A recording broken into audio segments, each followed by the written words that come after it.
The lawyer's hands shook as he broke the wax seal. The date was June 17th, 1854, and the main room at Belmont Estate in Natchez, Mississippi, was totally quiet. 15 people watched as James Whitfield opened a paper that would start a huge, fiery problem. It would make news from New Orleans to New York and cause a court case that would last for 7 difficult years. Margaret Thornton sat in the middle chair in her dark mourning silk, her face showing calm sorrow. She had buried her husband of 23 years just 3 days earlier. Around her were their 4 children, her husband's brother, her sister, 2 family lawyers, and several well-known people from Natchez society. They were all there to make sure one of Mississippi's biggest cotton fortunes was passed on correctly. What none of them knew was that in about 4 minutes, Margaret Thornton's whole life would fall apart. The man they had just buried, plantation owner Robert James Thornton, had done something no one in that room could have imagined, something that went against every social rule of the pre-Civil War South, something that would make them all face truths they had spent lifetimes pretending did not exist. But before we continue with what happened in that room and why Robert Thornton's final act would break everything his family believed about their lives, make sure you are following the sealed room, because we bring you the real stories that history tried to hide, the scandals that powerful families wanted forgotten, and the human dramas hidden under the surface of America's past. Drop a comment and tell us what you think makes a man destroy his own life story. Is it guilt, love, revenge, or something more complex than any of those words can describe? Lawyer Whitfield cleared his throat. Ladies and gentlemen, I must warn you that the details of this will are highly unusual. Mr. Thornton insisted I read every word exactly as written, without skipping or summarizing. Margaret's sister, Caroline, whispered, "Just get on with it, James. We have had enough drama." They had no idea. Whitfield began reading the standard start, the statements of sound mind, the cancellation of previous wills. Margaret's body relaxed a little. Her oldest son, Robert Jr., 22 years old, leaned back in his chair, already thinking about what he would do with Belmont's 3,000 acres. Her daughters, Elizabeth and Anne, both unmarried and in their 20s, looked at each other with relief. Their future was safe, their chances for marriage secure. Then Whitfield reached the first gift, and his voice changed, becoming tight. To my wife, Margaret Elizabeth Thornton, I leave the total of $1, to be paid within a month of my passing. The room froze. Margaret's face turned white. There must be some error. Mrs. Thornton, please allow me to continue. $1. James, check the paper again. Robert would not. To my sons, Robert James Thornton, Jr. and William Charles Thornton, I leave the total of $1 each, to be paid within 30 days of my death. Whitfield's voice was barely louder than a whisper now.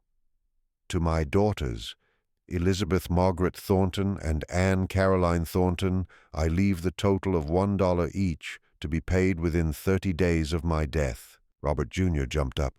This is crazy. Father had over $400,000 in holdings. The farm alone is worth— Please sit down, Mr. Thornton. Whitfield was not looking at any of them now. His eyes were fixed on the paper, and the hand holding it had begun to shake clearly. I must read the main gift. The quiet in that room was the kind that comes just before a storm hits. The kind where you can hear your own heart beating loudly in your ears. The kind where everyone present knows for sure that their life is about to change forever. To Eliza Marie, Whitfield read, his voice cracking on the name. A woman of about 32 years of age, currently held as property at Belmont Estate. I hereby give complete and instant freedom. Furthermore, I give to the aforementioned Eliza Marie the entirety of Belmont Plantation, including all 3,100 acres of land, all buildings, all tools, all animals, and all crop harvests, present and future. Someone gasped. Margaret made a sound like she had been punched in the chest, but Whitfield was not finished. "I further give to Eliza Marie my full share in the Thornton Cotton Factoring Company, my shares in the Natchez Railroad Company, my property holdings in Natchez City proper, including the house at 42 Pearl Street, all bank deposits, all financial papers, all personal property of every kind and type, and all money in any form." Margaret stood up so fast her chair fell over backward. "No, no, this is fake. This is James. You wrote this yourself. You are trying to steal. Mrs. Thornton, I did not write this will. Your husband came to my office 6 weeks before he died and dictated it to me personally. I advise strongly against these rules." He was firm. 6 weeks? Margaret's voice became a scream. 6 weeks he sat in this house, ate at my table, let me plan his future, and he had already written me out of everything. Elizabeth, the older daughter, had started to cry. Anne sat perfectly still, her face empty with shock. William, the younger son, looked like he might be sick. But Robert Jr.'s face had gone dark red, the veins in his neck sticking out. "Who?" he said, his voice dangerously quiet. "Is Eliza Marie?" And that was the real question, wasn't it? The question that would ruin everything, because everyone in that room knew exactly who Eliza Marie was. They had just never let themselves think about what she really meant. Whitfield set down the will and looked at Margaret. What he saw in her face made him quickly turn away. "Mrs. Thornton, perhaps the ladies should—" "Do not you dare!" Margaret's voice was like ice. "Do not you dare tell me to leave! This is my house. These are my children, and you are going to explain to me how a woman who was property yesterday now owns everything I have spent 23 years building." "I am not finished reading," Whitfield said quietly. "There's more?" William's voice cracked.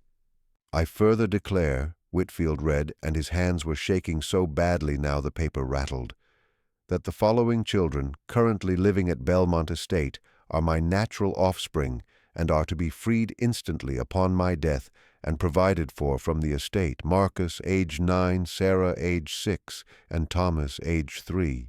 The room exploded. Robert Jr. started shouting. Elizabeth fell into sobs. Margaret stood frozen, her mouth opening and closing without sound, because what Whitfield had just read was not just about an inheritance. It was about 3 children everyone at Belmont had seen, had known about, had carefully pretended not to understand the importance of. 3 children who all had lighter skin and special looks. 3 children who looked uncomfortably like the Thornton family. 3 children who were Robert Thornton's sons and daughter, born to the woman who now owned everything. Caroline, Margaret's sister, found her voice first. "Margaret, did you know about the children?" But Margaret was not listening. She was staring at a spot on the far wall, her breathing coming in short, sharp gasps. When she finally spoke, her voice was barely human. "Where is she? Where is this woman who has stolen my life?" "Mrs. Thornton, Miss Eliza is not responsible for—" "Where is she?" A voice came from the doorway, quiet but clear. "I am right here." Every head in the room turned. Standing in the main room entrance was a woman in a simple gray dress, her posture straight, her expression carefully neutral. Eliza Marie was 32 years old, though she had never known her exact birthday. She had amber-colored eyes, dark hair pulled back tightly, and skin the color of old honey. She was born into slavery on a Virginia farm, sold to the South when she was 14, and Robert Thornton bought her in 1843 for what the papers called house management work. For 11 years she had lived in a small room behind the kitchen at Belmont. She had managed the household money, looked after the other houseworkers, and raised 3 children in secret in the shadows, where no one would have to acknowledge what they were or who had fathered them. And now, according to the paper James Whitfield held, she owned all of it. Margaret looked at Eliza, and something terrible passed between them. These 2 women who had lived in the same house for over a decade, who had both loved the same man in whatever strange forms love could take in a world built on ownership, who had both had his children, who had both made careful displays of their roles, mistress and servant, wife and property, each pretending the other did not threaten everything she had built her identity around. "You knew," Margaret whispered. "You knew he was going to do this." Eliza's face remained calm. "He told me 3 days before he died." 3 days. Margaret's laugh was horrible. "He gave you 3 days' warning and me none at all. 11 years you have been in my house. 11 years I have fed you, clothed you, given you shelter. And this is how you pay me back?" "You never gave me anything, Mrs. Thornton." Eliza's voice was quiet but steady. "Your husband purchased me. Everything I had, every moment of my life, belonged to him, to you. I could not refuse anything. I could not leave. I could not protect myself or my children. I was not paying you back for anything because I never owed you anything. I was property." The word hung in the air like poison. Robert Jr. moved toward Eliza, and something in his stance made Whitfield step between them. "Mr. Thornton, I must tell you that any physical threat to Miss Eliza would be—" "Miss Eliza," Robert Jr.'s voice dripped anger. "You are calling her Miss? She is a free woman as of 3 days ago," Whitfield said firmly. "By the legal terms of your father's death and the start of this will, Miss Eliza is no longer enslaved. She has legal standing, and she is, as of this moment, one of the richest property owners in Adams County." The ridiculousness of the situation was too much for some people present. One of the witnesses, a banker named Pritchard, started laughing, loud, uncontrolled laughter that sounded like it might turn into screaming. His wife dragged him from the room. Margaret was still staring at Eliza. "Why? I need to know why. What did you do to make him choose you over his own children?" And Eliza, who had spent 11 years being careful, being unseen, being whatever she needed to be to live, finally let something show on her face. Pain. A deep, aching pain that had lived in her body for so long it had become part of her structure. "I did not make him choose anything, Mrs. Thornton. Your husband made his choices every day for 11 years. He chose to come to my room.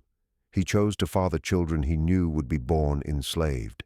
He chose to keep us all stuck in a lie that protected him and hurt everyone else. And at the end, when he was dying and could not lie to himself any more, he chose to tell the truth. I am sorry that truth has hurt you, but you are asking the wrong person why." It was the most Eliza had ever said directly to Margaret in 11 years, and it was the moment when everything that had been carefully kept inside, carefully managed, carefully buried beneath Southern good manners, finally burst out into open fighting. Margaret's brother-in-law, Thomas Thornton, stepped forward. He was Robert's younger brother, a lawyer himself, and he had been quiet until now, watching everything with judging eyes. "This will is not legal. It was taken from a dying man under pressure. It goes against every rule of natural law and Christian morals. It will not stand in any Mississippi court." "The will was made correctly," Whitfield said. "Mr. Thornton was of sound mind. He had every legal right to dispose of his property as he—" "She cannot own property." Thomas's voice cut through the room like a knife. "The law is clear. A black person, even a freed black person, has very limited property rights in Mississippi. She certainly cannot inherit a plantation. She cannot own enslaved people. She cannot manage business interests. The will is legally impossible." "Your brother expected these objections," Whitfield said quietly. "The will includes trust setups, guardian appointments, legal systems specifically created to—" "I do not care what systems he created." Margaret's voice had regained its strength, though it shook with fury. "This is my home, my children's inheritance, their future, and I will burn this entire farm to the ground before I let that woman take it." Eliza met Margaret's eyes steadily. "Then burn it, but it will still be mine when the ashes cool." What happened next would consume 7 years, destroy many families, expose secrets that Natchez society had kept hidden for generations, and finally force a Mississippi court to face questions about property, freedom, race, and power that the whole South was desperately trying to avoid answering. But in that moment, in that main room with Robert Thornton 3 days dead and his will finally read aloud, all anyone could see was the ruin. Margaret, who had lost everything except $1 in her anger, 4 children who had just learned they were worth less to their father than the children he had kept hidden, and Eliza, standing in the doorway of a house she suddenly owned, with 3 young children she had to protect, knowing that every person in that room wanted her destroyed. The fight for Belmont Estate was about to begin, and before it was over, it would show truths about the pre-Civil War South that history books would spend the next century and a half trying to forget. The hours after the will reading would later be described by houseworkers as the closest thing to war they had seen without actual shooting. Margaret Thornton did not leave. Legally, she could not be forced to. The will gave Eliza ownership, but Margaret still had rights as the widow, even if Robert had tried to reduce them, so she stayed, and she made sure everyone knew she was staying. That first night, Margaret gathered her children in the master bedroom, the room she had shared with Robert for 23 years, and made them promise an oath. Elizabeth would later speak in court about what her mother said. "We will fight this terrible thing with every legal weapon we have. We will expose that woman for what she is. We will prove your father was tricked, turned against his own blood, and we will take back what is rightfully ours, even if it takes the rest of our lives." But while Margaret was rallying her children upstairs, something else was happening in that small room behind the kitchen where Eliza had lived for 11 years. Eliza sat on the edge of her narrow bed, her 3 children pressed against her. Marcus, at 9, was old enough to understand some of what had happened. Sarah, 6, kept asking why the white lady was screaming. Thomas, just 3, had fallen asleep in his mother's lap, worn out by the day's confusion. "Mama," Marcus whispered, "are we really free?" Eliza stroked his hair that was softer than hers, lighter brown with reddish streaks in the lamplight, hair that came from his father. "The paper says we are free. But what does that mean?" And how could Eliza explain to a 9-year-old that freedom was more complex than a legal document, that they were free in writing, but stuck in a world that would never accept that freedom, that his father's final honest act had put a target on all their backs? She could not. So instead, she said, "It means we are going to fight to stay together no matter what happens." What had happened between Robert Thornton and Eliza Marie was the story everyone in Natchez had whispered about for years, but never spoke aloud in daylight. And now, with the will made public, the whispers were about to become shouts. Robert Thornton had purchased Eliza in 1843 at a private sale in Natchez. The seller was a Virginia farm owner selling off assets, and Eliza was listed as household trained, able to read and write, excellent with numbers. That ability to read alone made her valuable and dangerous. Enslaved people who could read were watched closely, limited, and often punished for the skill. But Eliza had been taught by a previous owner's wife who believed Christian duty required education and the skill could not be unlearned. Robert paid $2,000 for her, nearly double the normal price. His wife Margaret had been angry about the high cost. "Why do we need another houseworker? We have 6 already, and $2,000. Robert, we could have bought 3 field workers for that price." Robert's answer, written in Margaret's diary from 1843, "She can manage the household accounts. You are always saying you need help with the books." It was true. Margaret did need help. She had never been good with numbers, had never really wanted to be. Running a plantation the size of Belmont meant tracking hundreds of expenses, recording crop yields, managing supplies.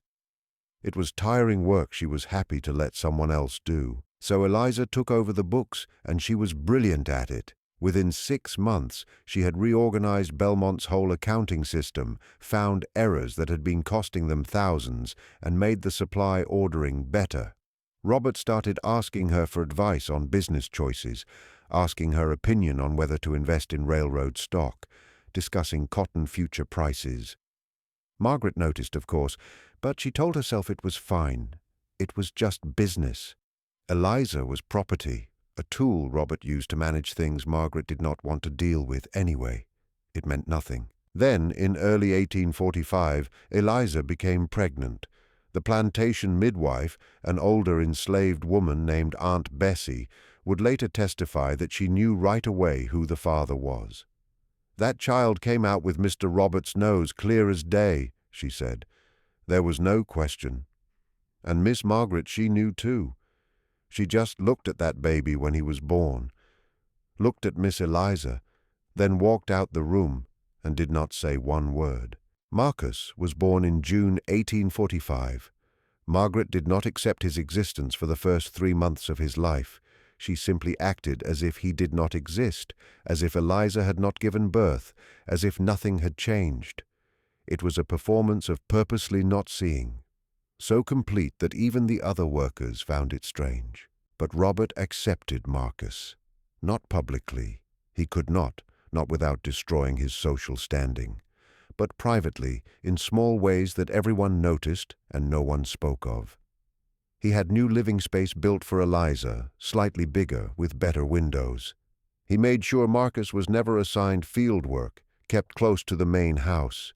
He brought books to Eliza's room, children's first books, readers, math texts. He was teaching his enslaved son to read, teaching him the same way he taught Robert Jr. By 1848, Sarah was born, and 2 years later, in 1850, Thomas. 3 children in 6 years, all showing clear Thornton features, and through it all, Margaret kept up her pretense. She never accepted the children as Robert's, never spoke to Eliza about them, never faced her husband.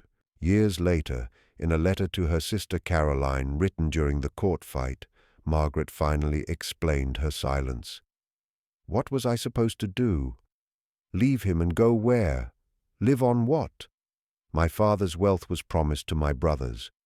I had 4 children to protect. If I made a scandal, accused Robert publicly, I would have been the one society punished, not him. Men have their mistakes. Everyone knows this. A wife's duty is to ignore them politely. I did what I was supposed to do. I maintained the house. I raised our rightful children. I performed my role perfectly, and this is how I am repaid." But there was another layer to Margaret's silence, one she never quite admitted even to herself. Robert had stopped coming to her bed in 1844. Their youngest daughter, Anne, had been born in 1841, and after that, nothing. For 13 years, Margaret and Robert lived as married strangers. They went to social events together. They talked about running the household. They showed the perfect picture of a successful farm owner family. But there was no closeness, no bond, no private life together at all, because Robert was spending his private life with Eliza, and that was what made the will so painful. It was not just about money or property. It was about a husband who had chosen someone else and had chosen her so completely that he had given her everything Margaret had believed was hers by right. The legal challenge began within days of the will reading. Thomas Thornton, Robert's brother and a respected lawyer in Natchez, took charge of the case. He filed a request in Adams County Chancery Court, arguing that the will was invalid for many reasons. First, he claimed Robert had been mentally unwell when he dictated it. Robert had been sick in his final months with what the doctors called consumption of the lungs, likely tuberculosis.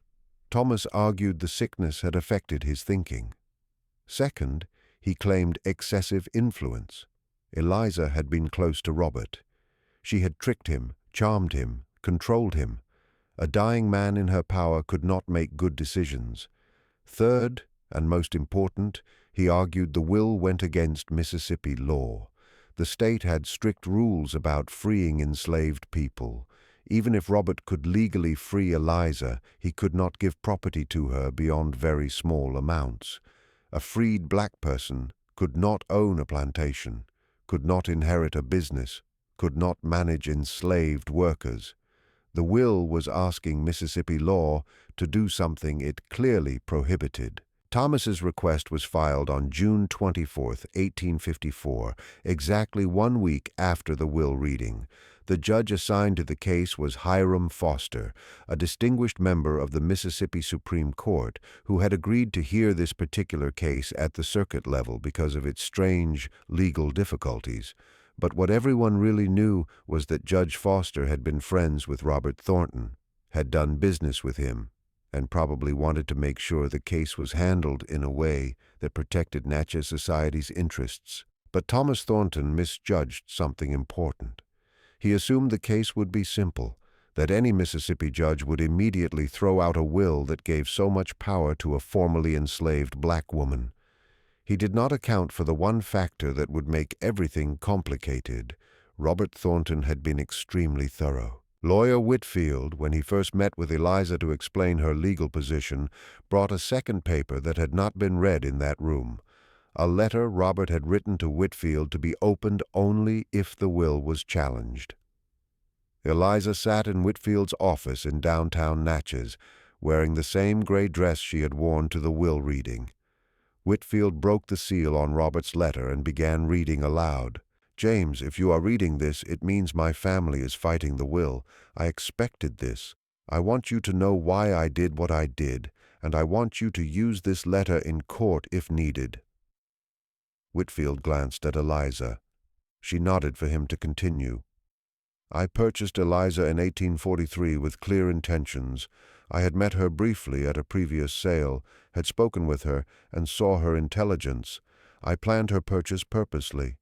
What began as a business choice became something else, something I never meant to happen, something I tried to fight, and something I finally could not deny. I fell in love with someone I had no right to love, in a way our world says is impossible." Eliza's breath caught. Robert had never said those words to her, never told her clearly what she had wondered about for 11 years. "I know what people will think," the letter continued, "that I took advantage of someone I owned, someone who had no power to refuse me. And they are right. That is exactly what I did in the beginning. That is what it was. Exploitation hidden behind whatever lies I told myself. But over the years, Eliza became the only person I could be honest with, the only one who saw me clearly and did not require me to perform a role. Margaret saw the farm owner, the businessman, the social figure. Eliza saw the man who was terrified of dying with nothing real in his life." Whitfield paused. When he continued, his voice was thick. "I have lived a coward's life, James. I kept up a marriage that died years ago. I fathered children into slavery. My own children enslaved because I lacked the courage to do what was right. I built wealth on the labor of people I kept in chains while pretending this was God's natural order. And I told myself these lies because the other option was too painful.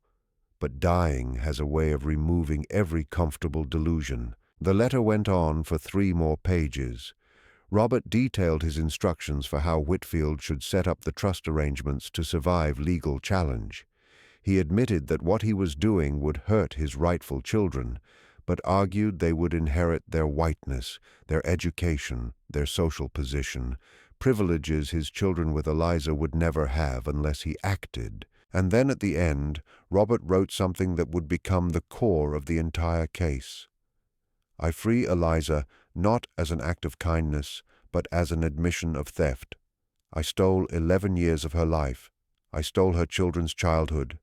I stole their right to exist as human beings rather than property. This will is not generosity. It is not enough repayment. And if Mississippi law says a man cannot restore what he has stolen from someone he has wronged, then Mississippi law is more corrupt than I am." When Whitfield finished reading, Eliza sat in silence for a long moment.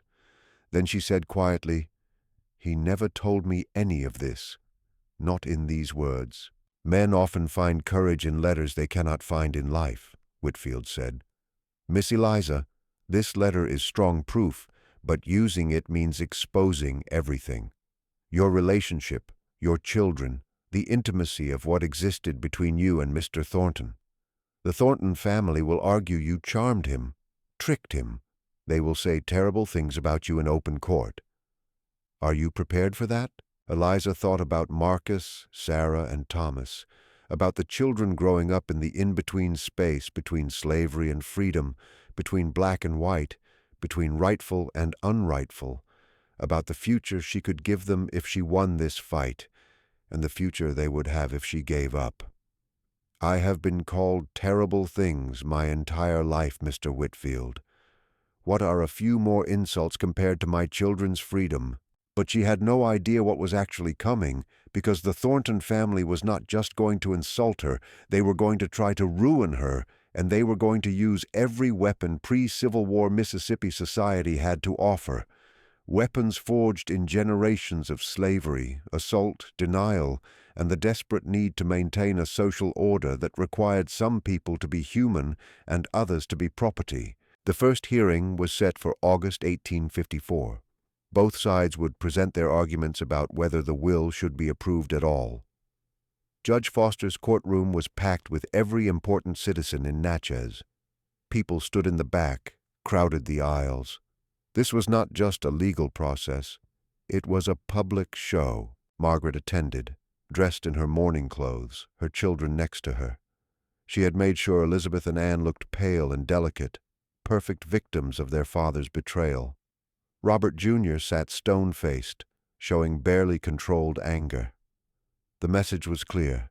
Respectable white family ruined by enslaved woman who tricked their father. Eliza sat on the opposite side of the courtroom with Whitfield.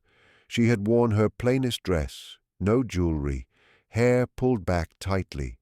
She had been advised to look humble, non-threatening, to pretend respect even while fighting for millions of dollars.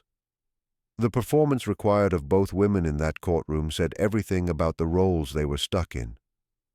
Margaret had to act like wounded nobility. Eliza had to act like grateful meekness. Both performances were lies, and everyone watching knew it. Thomas Thornton opened with a speech that would be reported in newspapers across the South. "Your Honor, this case is not simply about one man's will. It is about whether the foundations of our society can survive attacks from those who would twist natural law. My brother, in his final sickness, was corrupted by a woman who used her position in his house to gain an unnatural influence. She bore his children, a crime against both his marriage and moral order, and now she seeks to benefit from her own wrongdoing." Whitfield stood to respond. He was older than Thomas, grayer, with a reputation for careful, structured argument. "Your Honor, the question before this court is simple. Did Robert Thornton have the legal right to dispose of his property as he chose? Mr. Thomas Thornton argues his brother was not mentally fit. I have 3 doctors ready to swear that Robert Thornton was of sound mind until hours before his death. He argues undue influence. I have Robert's own letter explaining his reasoning in detail. He argues Mississippi law forbids this transfer. I have trust structures specifically designed to comply with every rule." Judge Foster listened to both sides, asked a few questions, then made a decision that surprised everyone. "This case raises complex legal questions that cannot be solved in a first hearing. I am ordering full probate proceedings. Both sides will have the chance to present witnesses, evidence, and expert testimony. We will examine Mr. Thornton's mental state, the validity of his relationship with Miss Eliza, the legality of the trust structures, and whether Mississippi law permits what this will tries to do." He banged his hammer. "Court will meet again in October for full proceedings." It was a victory for Eliza in a way. The judge had not immediately dismissed the will, but it was also the beginning of something that would consume years of her life. As people left the courtroom, Margaret and Eliza passed each other in the aisle. Margaret stopped. looked at Eliza directly for the first time since the scene in the main room. When she spoke, her voice was low enough that only Eliza could hear. "You think you have won something, but all you have done is ensure that everyone will know exactly what you are, and when this is over, when you have been shamed in public and exposed as a manipulative, you will wish you had taken the dollar and disappeared." Eliza met her eyes. "When this is over, Mrs. Thornton, your children will still have their name, their skin, and their place in society. Mine will have their freedom. I will take that trade." They would never speak directly again, but the fight between them was just beginning. Between August and October 1854, Natchez society divided into groups with the precision of a military deployment. On one side stood the Thornton family and their friends, old rich families who saw the will as a major threat to everything they had built their world upon.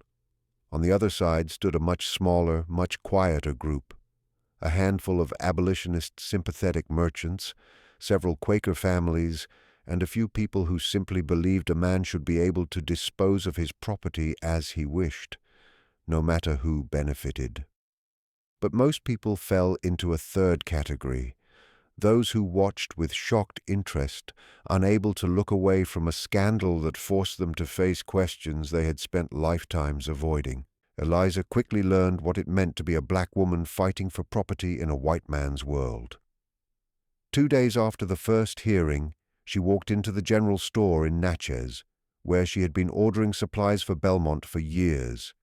She had a list: flour, sugar, lamp oil, basic household items.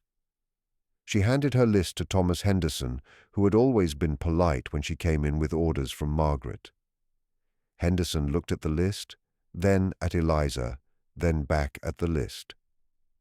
"I am sorry, but I cannot give you credit. The Belmont account is closed. Mrs. Margaret Thornton closed it last week." He would not meet her eyes. "And even if it were not, Miss Eliza, I cannot do business with you. I am sorry. I truly am. But my other customers have made it clear they will not shop here if I serve you." Eliza felt the stares of the other people in the store, all white, all watching to see what she would do. "I can pay cash."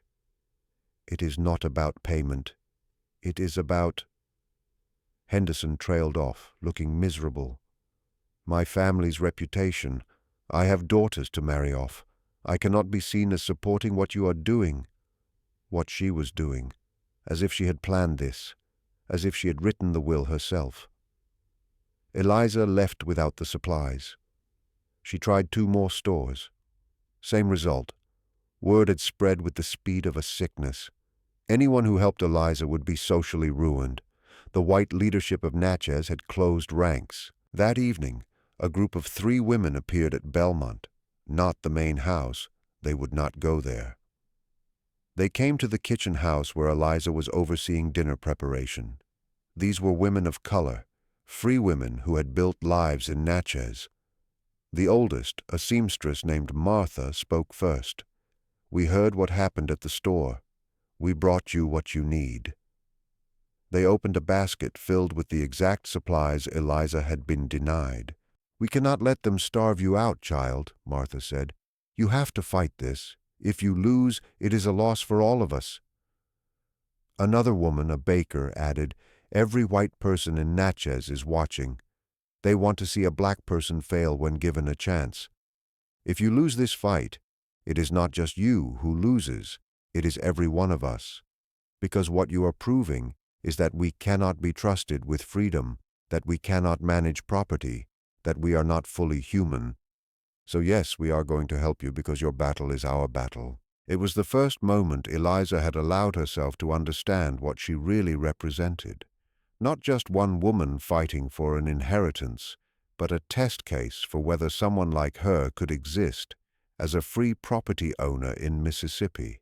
And if she failed, it would justify every law that limited free black people's rights, every argument that they could not handle freedom, every reason for keeping slavery in place. The weight of it was crushing. The full trial began on October 15, 1854. Judge Foster's courtroom was even more packed than it had been in August. Thomas Thornton had put together an impressive legal team, 3 lawyers, all from prominent families. They had spent months preparing, interviewing every person who had ever worked at Belmont, building their case. Their plan was brilliantly cruel. They were not just attacking the will, they were attacking Eliza herself, ruining her character so completely that no judge could possibly rule in her favor. The first witness they called was Margaret Thornton. Margaret took the stand, wearing black silk, looking completely like the sad widow. Thomas Thornton, doing the questioning himself, began gently. "Mrs. Thornton, how long were you married to Robert?"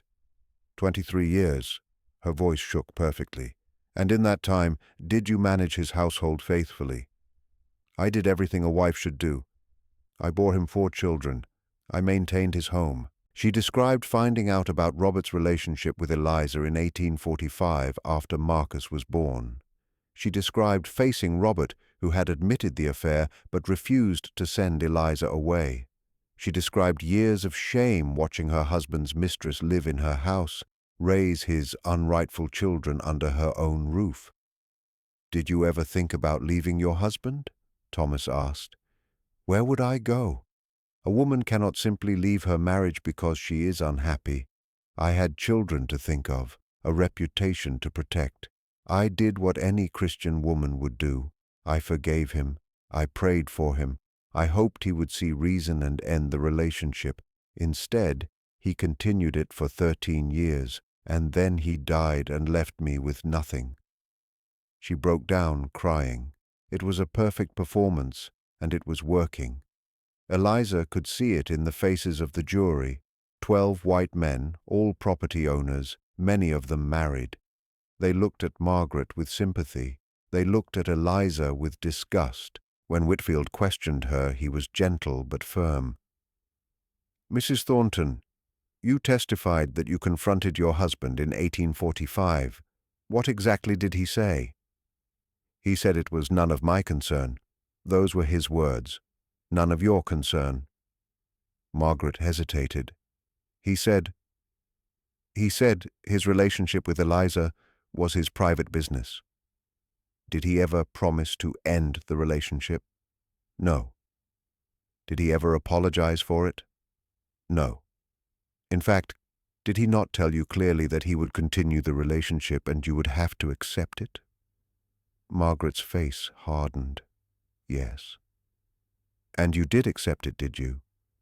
For 13 years you accepted it. You remained in the marriage. You continued to benefit from the plantation's income. You attended social events with your husband. To the outside world you maintained the lie that everything was fine." "I had no choice." "You had the same choices Eliza had," Whitfield shot back. The point had been made. Margaret had stayed in a marriage she knew was broken because divorce would have ruined her socially and financially. She chose respectability over self-worth. That did not make her the villain. It made her a victim of the same system that enslaved Eliza. But it also meant her moral high ground was less stable than she wanted to admit. The next several days of testimony were harsh. The Thorntons called worker after worker, asking them to describe Eliza's position in the household. What came out was a picture of a woman who had held unusual power for someone enslaved, managing accounts, making decisions, having private talks with Robert that excluded even his wife. But Whitfield's cross-examinations showed something else: respect. Almost every worker, when pressed, admitted that Eliza had been fair, kind, even that she had helped people, protected them from harm. The turning point came when Whitfield put himself on the stand to read Robert Thornton's letter. He was under oath. Thomas Thornton protested, arguing the letter was biased, but Judge Foster allowed it, noting that it was essential evidence of the testator's state of mind. Whitfield's voice, usually professional, cracked as he read Robert's final words. "What did your brother say when he came to you?" Whitfield pulled out his notes. He said, "I am dying, James. I have made many errors in my life, but I have a chance to fix one of them. I want to free Eliza and provide for our children. I know this will ruin my relationship with my rightful family. I know it will cause a scandal, but I would rather die honestly than live one more day lying to myself." The courtroom went silent. "He said more," Whitfield continued. "He said, 'Margaret will never forgive me. My children will hate my memory. Natchez society will condemn me. I accept all of that because the other option is dying, knowing that I enslaved my own children, that I kept the woman I loved in bondage, and that I was too much of a coward to face the truth. I have been a coward my whole life, James. Let me at least die as a man trying to be brave." The judge listened intently. The letter shifted the entire case. It changed Robert Thornton from a victim of trickery into a man making a conscious, final decision based on moral guilt. It spoke of love, yes, but mostly of a desperate need for honesty. The trial lasted 7 full days. When it ended, Judge Foster did not rule immediately. He retired to consider the case for 3 weeks. The suspense in Natchez was total. Every newspaper in the South waited for the ruling.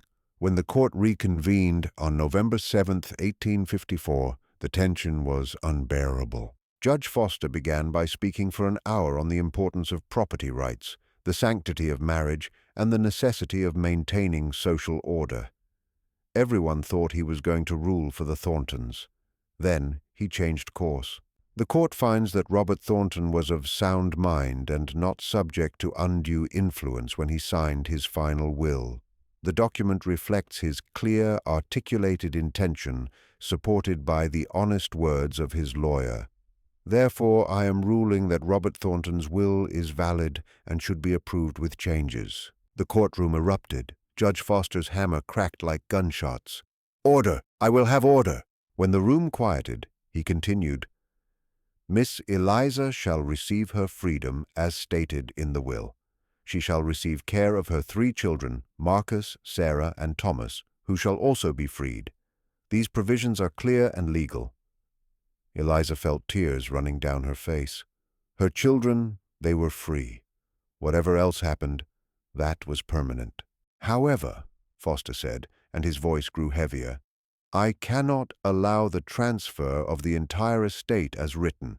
Such a transfer would violate the idea of Mississippi law regarding property ownership by freed people of color, even if it does not violate the letter. Therefore, I am ordering the following distribution." He read from his written ruling, "Miss Eliza shall receive Belmont Plantation's North Tract, about 800 acres, along with the buildings on it, and $20,000 in liquid assets to ensure its successful operation. The rest of the estate, including the South Tract, the main house, the factoring company shares, and the majority of the liquid assets, shall be held in trust for Robert Thornton's rightful children, Robert Jr., William, Elizabeth, and Anne." It was a compromise, a brilliant, terrible, messy compromise. Eliza received her freedom and the land that would allow her and her children to live free, wealthy lives, but she did not get the full fortune. Margaret and her children were saved from ruin, but they had to share the estate with the woman they hated and her children, and they had to accept that Robert's will had been ruled valid. Thomas Thornton immediately said they would appeal, taking the case all the way to the Mississippi Supreme Court. And they did. The court battle lasted another 7 years, but Judge Foster's initial ruling held up through every challenge. The Supreme Court, seeing the dangers of completely overturning the will and possibly setting a precedent that questioned a white man's right to dispose of his property, simply adjusted the financial details slightly and let the core ruling stand. By the end of the Civil War, Eliza Marie Thornton was one of the few black land owners in Mississippi. She and her children lived on the North Tract. She never had a social life with the white families of Natchez. They stayed friendly, but she existed in a strange social space between worlds, too raised up by wealth and property ownership to fit comfortably with others of her race, too marked by her skin and history to ever be accepted by whites. Marcus, as he grew older, became increasingly bitter about this loneliness. On his 16th birthday in 1861, he asked his mother why they did not leave Mississippi, go north, where their money could buy them real freedom. Eliza looked at the land she had fought so hard to claim. "Your father gave us this. It is yours. If we leave, we are saying they won, that we do not deserve to be here, do not belong here. I will not give them that satisfaction." But history would make the decision for her. The Civil War began 3 months later. Mississippi left the Union. Belmont Estate, both North and South tracts, struggled as the economy fell apart. By 1863, Union forces controlled Natchez. The enslaved people at the Thornton tract fled to Union lines, leaving Margaret with land she could not work. Eliza's tract, having fewer workers and more readily available money, survived a little better, but barely. In 1864, Marcus joined the Union Army, one of thousands of black men who fought for the freedom his mother had gained through a white man's guilt. He survived the war and returned to Belmont in 1866, wearing a Union uniform to the land his father had left him. Margaret and her children inherited the South tract, but the plantation economy was dead. They sold the property within 5 years and spread out, Robert Jr. to Texas, Elizabeth to Charleston, Anne to Mobile, William to New Orleans. None of them ever returned to Natchez. Eliza lived until 1889. She saw her children grow, marry, and have children of their own. Marcus became a teacher, educating freed people during the Reconstruction.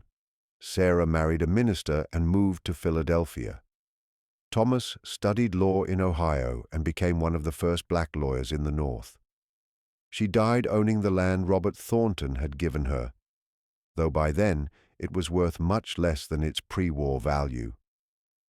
Her will divided the property among her 3 children and her 7 grandchildren. A black family owning 800 acres in Mississippi, an impossibility before the war, a delicate reality afterward. But here is what the history books do not tell you. Here is the part that makes this story more than just a legal oddity. After Eliza died, her children found a box in her room. Inside were letters, dozens of them. Letters Robert had written to Eliza over the years, hidden away, never shown to anyone. Letters that showed a man troubled by the contradictions of his life. A man who loved someone he had enslaved and could not balance that impossibility. A man who knew he was doing wrong while convincing himself he was being kind. One letter written in 1850 read, "Eliza, I tell myself that what we have is love, that I am protecting you, that I am a good man trying to do good things in a bad world. But every time I see Marcus, I know I am lying. I cannot look into my son's eyes and not know I am a slave master, that I own him, that I own you, that I am willing to keep being a monster because the other option is admitting what I have done to you, and I am too much of a coward for that." Another letter from 1853. "I have decided to change my will to give you and our children everything. Margaret will hate me for it. My rightful children will curse my memory, but I need to believe that one act of honesty can make up for a lifetime of lies. I need to believe that freeing you, providing for you, makes up for enslaving you in the first place. I know it does not. I know there is no redemption for what I have done, but I have to try, even if it destroys everyone I love in the process." Those letters show the truth that the trial never addressed. The case was never about Eliza tricking Robert. It was about Robert using his final act of power to fight a system he had spent his life supporting. It was a man's attempt to reconcile a deep, private love with a public, monstrous wrong. A selfish attempt at redemption that destroyed one family in the hope of building another. The story of Belmont Estate is the weight of all the impossible choices that were made there. All the people who tried to be good within a system designed to make goodness impossible. All the lives ruined by people who thought they were being kind. The sealed room has brought you this story because it matters, Because these contradictions, these attempts to make up for terrible wrongs, these systems that corrupted everyone they touched, they did not end with slavery. The patterns continue, the excuses change. The fundamental question remains, can you make amends for taking part in evil? Or are some prices too high to ever be paid? What do you think? Was Robert Thornton's will an act of courage or fear? Was Eliza's acceptance of the judge's compromise practical or a betrayal of those left enslaved? Could any decision made within that system be called just? Share your thoughts in the comments. These are not easy questions, and they do not have comfortable answers. And if this story made you think, made you uncomfortable, made you question the simple stories we tell ourselves about history, then subscribe, hit that notification bell, because history is not just dates and dead people. It is about understanding how we got here, what we received from the past, and what we are still trying to make right. The past is not past. It is just waiting for us to be brave enough to look at it honestly. And sometimes the most frightening stories are the ones where everyone involved thought they were doing the right thing.